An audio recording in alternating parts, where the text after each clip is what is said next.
ท่านรองรัฐมนตรีกระทรวงเกษตรกรรมและสิ่งแวดล้อมพร้อมโดยคณะได้ลงไปติดตามเกี่ยวกับดักแมงไหม้อยู่ที่กลุ่มปลูกฝังที่บ้านนาไหเมืองหาดไซฟองนครหลวงจันทร์พร้อมกับเข้าร่วมพิธีในการเซ็นบทบันทึกการร่วมมือทางด้านวิชาการเกี่ยวกับเรื่องงานการปลูกฝัง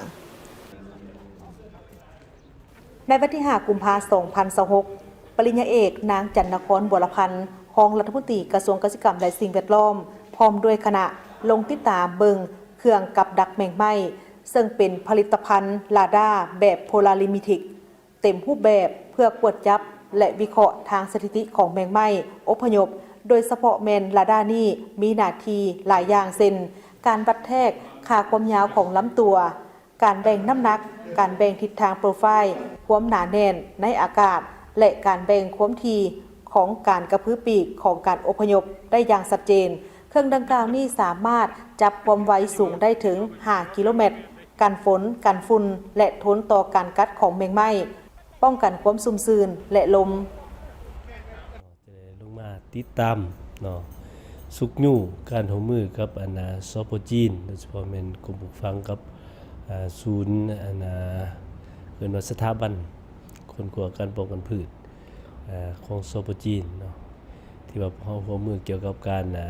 สุกยู่ติดตามเฝ้าระวังและป้องกันพยาธิศัตรูพืชข้ามแดนโดยเฉพาะแม่นพวกเฮาได้สำเร็จการหัวมือเกี่ยวกับการติดตั้งเรดาร์การติดตั้งเรดาร์อันที่1อันที่2มันติดตั้งเกี่ยวกับการกับดักเฝ้าระวังด้วยแสง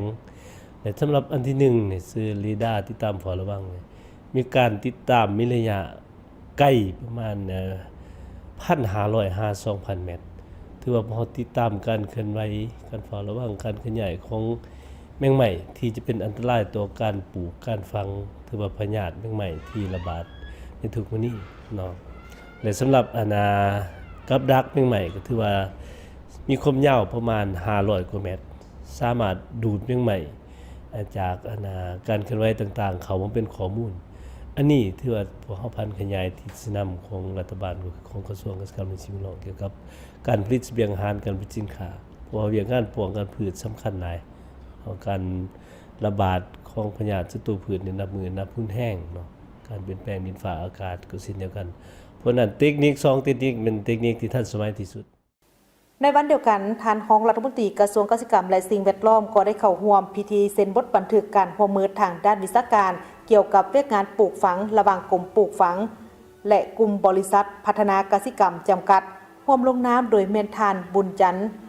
กรมบุญยศิษย์หัวหน้ากรมปลูกฝังกระทรวงเกษตรกรรมและสิ่งแวดล้อมและทานหวังเซียวซุนประธานบริษัทกลุ่มพัฒนากสิกรรมจำกัด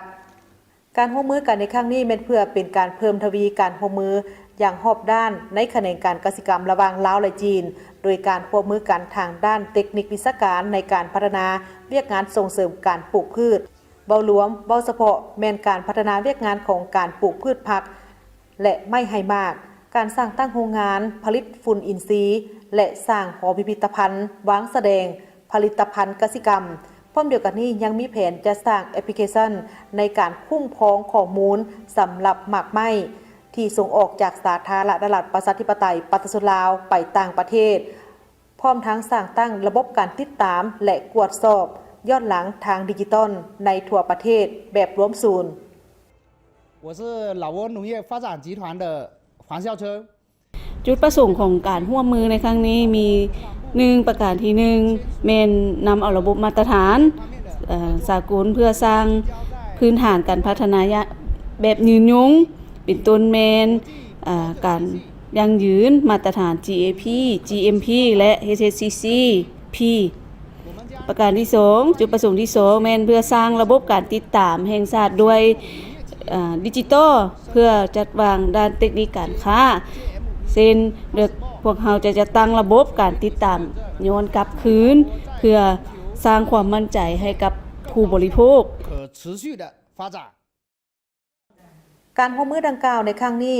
เป็นนิมิตหมายสำคัญแห่งการพัฒนาแขนงการปลูกฝังสุกยู่ส่งเสริมและอำนวยความสะดวกในการแลกเปลี่ยนบทเรียนและเทคโนโลยีที่ก้าวหน้าซึ่งบ่เพียงแต่เป็นการยกสูงสมรรถภาพการผลิตเท่านั้นแ แต่ยังเป็นการหัดแน่นสายประพันธ์มิตรภาพและการร่วมมือรอบด้านระหว่างสองฝ่ายลาวจีนพร้อมทั้งเป็นการยกระดับความรู้และความสามารถของพนักงานวิชาการและชาวเกษตรกรในการนำใช้เทคนิคเทคโนโลยีเข้าในขบวนการผลิตหันเป็นอุตสาหกรรมทันสมัยแนใส่ในการเฮ็ดให้การพัฒนาการผลิตและการปรุงแต่งผลิตภัณฑ์พืชเป็นสินค้ามีทั้งปริมาณและคุณภาพเพื่อจำหน่ายภายในและส่งออกไปต่างประเทศให้นับมือนับหลายขึ้น